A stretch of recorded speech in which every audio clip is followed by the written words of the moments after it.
నా యెహోవాను.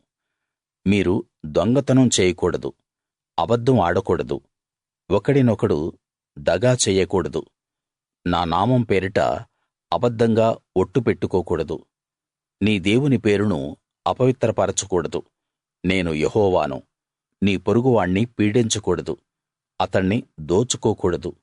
కూలివాడి కూలి డబ్బు మరునాటి వరకు నీ దగ్గర ఉంచుకోకూడదు. చెవిటివాణ్ణి తిట్టకూడదు, గుడ్డివాడి దారిలో అడ్డంకులు వేయకూడదు. నీ దేవునికి భయపడాలి. నేను యెహోవాను. అన్యాయ తీర్పు తీర్చకూడదు. బీదవాడని పక్షపాతం చూపకూడదు, గొప్పవాడని అభిమానం చూపకూడదు. నీ పొరుగువాడి పట్ల న్యాయంగా ప్రవర్తించాలి. నీ ప్రజల మధ్య కొండేలు చెబుతూ ఇంటింటికి తిరగకూడదు. ఎవరికైనా ప్రాణహాని కలిగించేది ఏదీ చెయ్యవద్దు. నేను యెహోవాను.